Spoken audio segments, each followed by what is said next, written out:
Emmanuel Macron has pinned the rest of his French presidency on securing a deal with other European Union member states this week, according to EU insiders. The French president is relying on EU funds to help France recover from the coronavirus pandemic, as the country's economy teeters on the edge of collapse.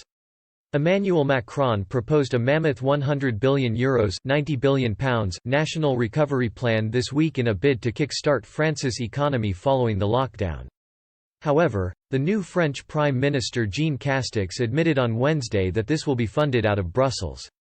Euronews international correspondent Annelise Borges revealed that Mr. Macron is desperate to secure a deal at the EU summit this weekend as he needs those EU funds to save France's economy.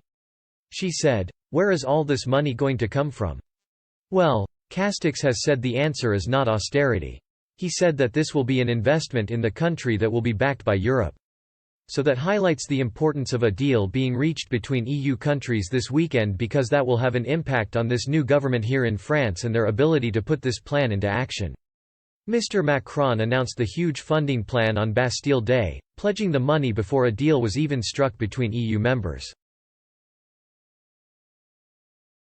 There are growing doubts about whether a deal will even be agreed this weekend, with negotiations between member states deadlocked over non-repayable loans and conditions attached to aid.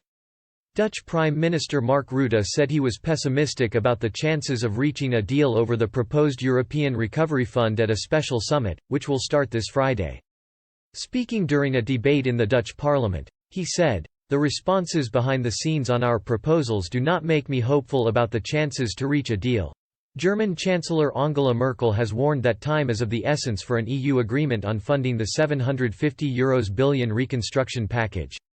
Borges said that a meeting between Spanish Prime Minister Pedro Sanchez and Mr. Macron on Wednesday comes after the pair went on a charm offensive to more skeptical EU leaders. She said, "They hope they have done enough to sway the frugal four." Macron and Sanchez both agree on the importance of this recovery fund and how it should be granted, to help those hardest hit by the pandemic.